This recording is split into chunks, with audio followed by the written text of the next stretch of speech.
Assalamualaikum warahmatullahi wabarakatuh. Waalaikumsalam warahmatullahi wabarakatuh. Kami dari kelompok 1 e-learning akan menjelaskan tentang evaluasi e-learning. Kelompok 1 ada Devi Tibidianti, saya, Sri Tutati, Aruman, dan Ibnu Fitri. Yang pertama itu menjelaskan teori tentang evaluasi. Terdapat level 1 atau reaction, level 2 learning, level 3 behavior, level 4 result, level 5 ROI, dan evaluasi di dunia pendidikan. Yang pertama, teori tentang evaluasi. Evaluasi pelatihan yang dikembangkan pertama kali oleh Kirkpatrick pada tahun 1959. Teori ini dikenal dengan the Four Levels Techniques for Evaluating Training Programs. Pada prinsipnya, teori ini menyatakan bahwa proses evaluasi suatu training terdiri dari 4 tingkat atau level, yaitu level 1 sampai dengan level 4. 4 level tersebut adalah reaction, learning, behavior, dan result. Selanjutnya akan dijelaskan oleh Sri Sutati.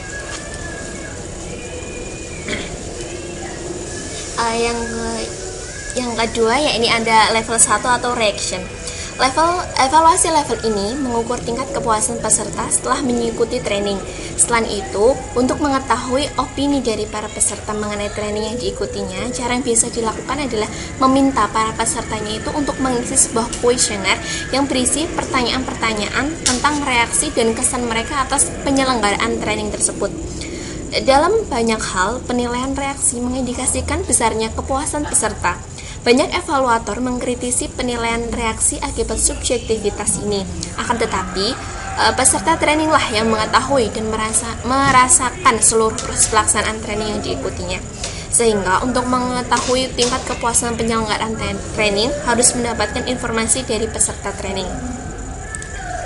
Sedangkan menurut Kirkpatrick pada tahun 1959 menyatakan bahwa evaluasi atas reaksi peserta mengenai training yang diikutinya merupakan hal yang penting untuk dilakukan karena menurutnya apabila seorang peserta bereaksi negatif dan tidak menyukai cara-cara penyelenggaraan training, maka jangan diharapkan dia mampu mempelajari dan memahami dengan baik materi yang disampaikan dalam training tersebut.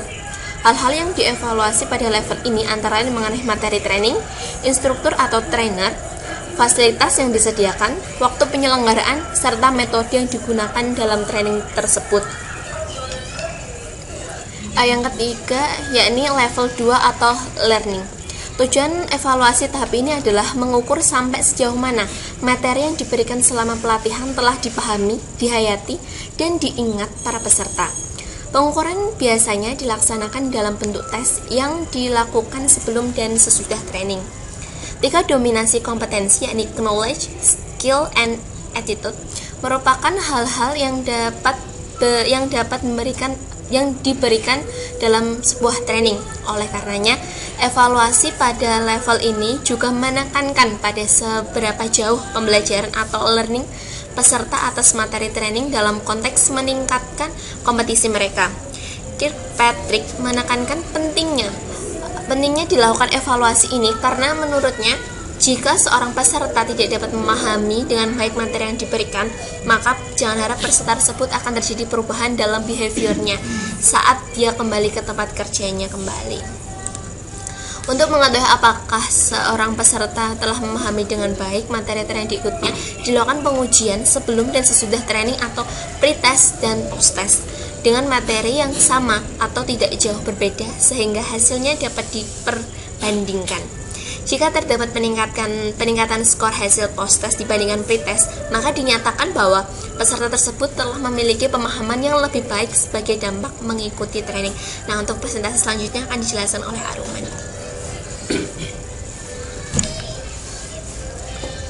Berikutnya level yang ketiga adalah behavior. Evaluasi level ketiga dilakukan untuk mengetahui seberapa jauh perubahan yang terjadi pada diri peserta pada saat dia kembali ke lingkungan pekerjaannya setelah mengikuti training, khususnya perubahan pada behavior. Ketiga, domain kompetensi seperti knowledge, skill, dan attitude. Menurut Kirkpatrick, pertanyaan kritis pada evaluasi ini adalah perubahan-perubahan dalam job behavior apa saja yang terjadi setelah seorang pegawai mengikuti training tertentu. Terdapat 3 hal penting yang harus diperhatikan.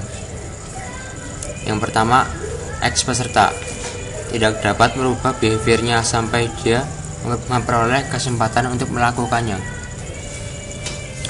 Kedua, sangat sukar untuk memperkirakan kapan perubahan itu akan terjadi. Dan ketiga, bisa terjadi X peserta tadi menerapkan pengetahuan dan keterampilan barunya dalam pekerjaannya sehari-hari sekembalinya dari training, namun kemudian tidak melakukannya lagi di kemudian hari.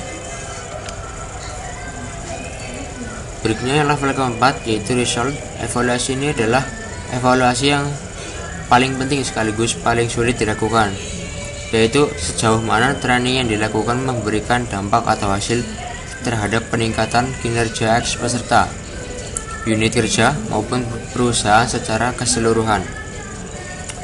Berbeda dari para pengkritiknya, Kirkpatrick meyakini bahwa dampak training terhadap kinerja tidaklah mungkin dievaluasi dalam konteks analisis keuangan.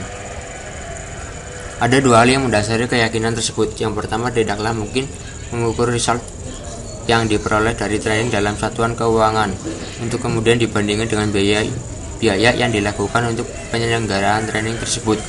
Yang kedua, jikapun hal pertama dapat dilakukan, analisis yang diperoleh tidak lalu menyimpulkan bahwa manfaat yang diperoleh merupakan hasil langsung dari program training. Dengan kata lain, masih ada faktor-faktor lain yang juga mempengaruhi peningkatan kinerja yang terjadi dan tidak semata-mata merupakan hasil training. Berikutnya akan disampaikan oleh Ibu Fitri. Baik, yang selanjutnya adalah level 5, ROI, Return of Investment. Hasil evaluasi tersebut dapat dibandingkan dengan jumlah investasi yang ditanam agar mendapatkan hasil ROI, Return on Investment, dari penerapan e-learning. Pembelajaran yang efektif. Pembelajaran merupakan upaya sadar dan disengaja oleh dosen atau pengajar untuk membuat mahasiswa belajar melalui pengaktifan berbagai unsur dinamis dalam proses belajar siswa. Beberapa ciri-ciri pembelajaran dikemukakan oleh James tahun 1975 sebagai berikut: mengaktifkan motivasi, memberikan tujuan belajar, mengarahkan perhatian, merangsang ingatan, menyediakan bimbingan belajar, meningkatkan retensi, melancarkan transfer belajar, dan memperlihatkan penampilan dan memberikan umpan balik. Yang selanjutnya, yang ketujuh, evaluasi di dunia pendidikan, yaitu yang pertama, evaluasi produk. Salah satu yang paling mendominasi evaluasi e-learning adalah menguraikan daftar perangkat lunak pendidikan tertentu dengan spesifikasi yang ada dalam perangkat tersebut. Kebanyakan daftar ini diterbitkan oleh pengembang perangkat lunak. Sebenarnya hal ini bukan untuk bermaksud menanyakan kegunaan daftar atau laporan tersebut atau meragukan kebenaran yang ada di dalamnya, melainkan hanya sebuah evaluasi yang bukan kontekstual yang bisa diterima akan produk yang dihasilkan. Yang selanjutnya, evaluasi kinerja. Scrivens tahun 2000 DAS menggunakan istilah evaluasi kinerja untuk sesuatu yang akan dilakukan.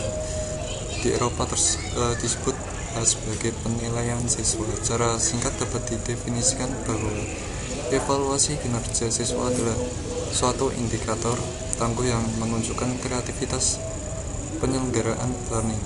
Lebih dari itu, suatu survei melaporkan tentang evaluasi kinerja dalam konteks e-learning sebagian besar terkait dengan peralatan dan instrumen online untuk menguji pengetahuan pelajar berbasis kinerja. Baik, terima kasih presentasi dari kelompok 1.